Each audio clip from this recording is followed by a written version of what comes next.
Kung gumagamit kayo ng Maya Savings para mag-save ng pera nyo dahil mataas ang interest niya, like 3.5% interest, di ba? Mas mataas yan sa mga traditional bank. Baka magkakamot kayo ng ulo with this update recently na nilabas ni Maya about their savings interest. Ano ba to? Concerning ba to? Yan ang pag-uusapan natin today at iba pang mga option nyo just in case na gusto nyo nang maglipat ng pera nyo from Maya Savings account that could give you better offer sa inyong mga pera. Well, samahan nyo ako pag-usapan natin yan. Sit back and let's discuss. Coming right up.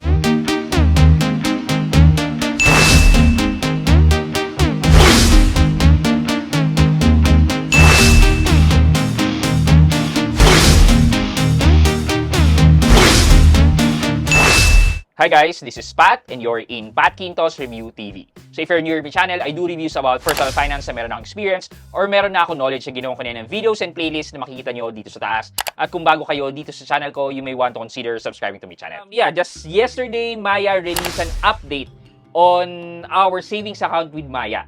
And this will be in effect by April 1 of this year, 2026. And medyo, sana ginawa man lang nilang March 31 or even April 2, di ba? Sinakto pa talaga nila sa April Fool's Day. I don't know why, but sa business naman, hindi naman recognized as holiday or whatever ang April Fool's Day. Baka lang kasi medyo tipin ng mga tao na this is an April Fool's joke. But hindi. Ito po, basahin na natin yung release statement nila about the changes sa ating Maya Savings account. Okay, update on Maya Savings. Starting April 1, 2026, the base interest for Maya Savings will be adjusted to 3% per annum. So, that's coming from 3.5%, yung current rate natin ngayon, to 3% na lang this April 1. Keep earning interest every day from your deposit and boost your interest to up to 15% per annum simply by using Maya for your day-to-day transaction. Learn more. And then, sabi dito, base interest rate applies to your total deposit balance. Bonus interest applies to your deposit balance of up to 100,000 pesos. And then, terms and condition, yada, yada, yada, yada. Okay, so ano yung information na importante dito? Una, yun nga, from 3.5% to 3%. Pangalawa, it will take effect by April 1. Pangatlo is hindi nawala yung missions nila wherein you can still boost your interest up to 15% by using Maya, by paying bills or even using Maya Easy Credit and Maya Credit Card para magkaroon kayo ng mas mataas na interest. But I don't recommend na gagastos lang kayo para makuha yung interest because it's not worth it. But if you have like a bill na gusto nyong bayaran, pwede nyo ipadaan dito kay Maya para ma-reach nyo yung 35,000 spending requirement para mag-increase ang inyong mga interest. Though the interest is still up to 100,000, pero still, magkano pa rin yung boosted interest sa 100,000, di ba? The sad part nga lang is that kahit boosted ang interest mo, pero like ang pera mo is 150,000, yung in excess na 50,000 will be charged na ng 3% only. Coming from dati na 3.5. So, malaki din naman yung difference nun. And to illustrate an example na lang, so kapag 100,000 ang pera mo dito sa Maya Savings, ang interest na makuha mo for the base interest is this one. 7.67 pesos. And if magte-take effect na naman tong 3%, ang base interest na makuha mo na lang ay ito, 6.575 pesos. So, there's a difference na 1.09 pesos yung interest na makukuha nyo. Net interest to daily net interest. And then, if you multiply that na daily interest into a month, nasa around 32 pesos yung mawawala sa inyo.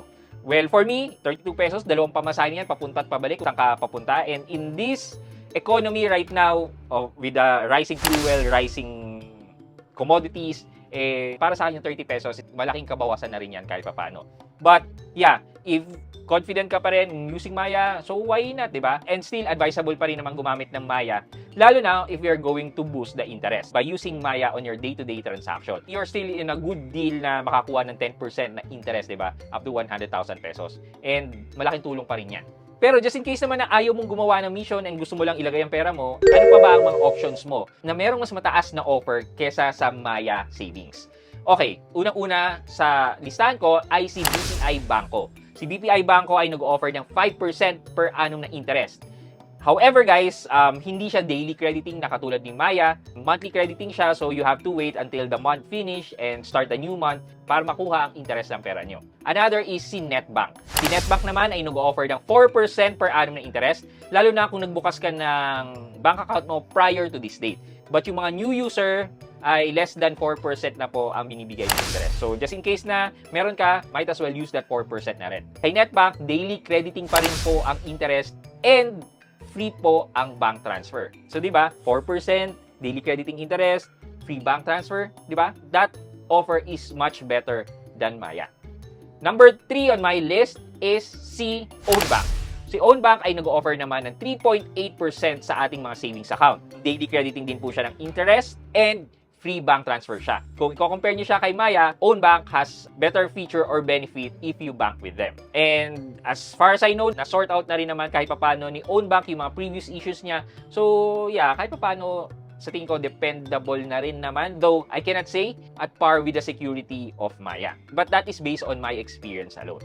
Number 4 is si Unobank. Well, kay Unobank, as long as you meet the minimum deposit of 5,000 pesos, you'll earn an interest of 3.5% credited to your account on a daily basis. Though guys, the 3.5% per annum po yan ha, baka malito po kayo. Yun ang isa sa magandang feature ni Unobank na daily crediting of interest.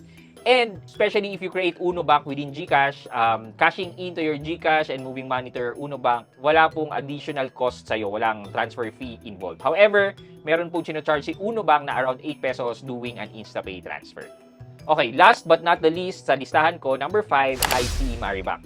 In this case, Maribank now is much better than Mayabank. And that's because their interest is 3.25% versus dito sa i-implement ni Maya na 3%. If you think that 0.25% is a better deal for you to switch to Maribank, well, ito pa po yung pwede nyo idagdag. 15 free bank transfer, wherein Maya doesn't offer that. Ano pa ba? Cashback. So, kay Maribank, as long as you spend, meet the requirements, magkakaroon ka ng cashback. Kay Maya naman, medyo limited ang cashback nila, though nandiyan yung cashback sa bills payment, etc. etc. We're in all under the Maya XP na program. So, if you have that program and you meet the certain credit score within Maya, then you'll have a cashback na indicated dun sa benefits. Pero kay Maribank, everyone can have that cashback, especially if you use the Maribank card and then pay bills, yan, may matatanggap kayong cashback from your purchases. Yan. So basically, yan yung alternative options nyo na mas mataas ang interest and I think much better benefit with Maya. However guys, sabi ko nga kanina, si Maya kasi medyo matatag na yan. Okay ang security. Though the interest nga is medyo bumaba, but the interest remains relative to online and digital bank and higher than traditional bank. If you're good with that, then Maya is still a better choice. But if you're looking for much better opportunity with your money, and then you can consider those 5 banks na diniscuss natin as an alternative. Okay, for our question of the day, ano po ba mas priority sa inyo? Security over the interest or interest over security? Alin po kayo sa dalawa and bakit? Let me know sa comment section sa baba for our weekly giveaway. Yun lamang po for today's video, but before we end this video, mag-shoutout po muna tayo at shoutout kay Doris Lopez at Doris Lopez Y3D. Sabi po niya, "Hi Sir Pat, additional 0.5% interest matters especially if Maribank meets your online and banking needs. But you are right, bigger interest rate is offered by other banks.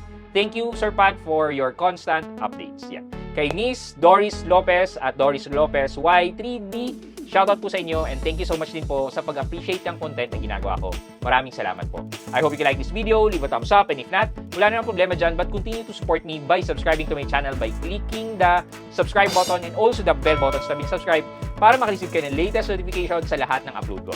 Again guys, this is Pat Quinto and you're in Pat Quinto's Review TV.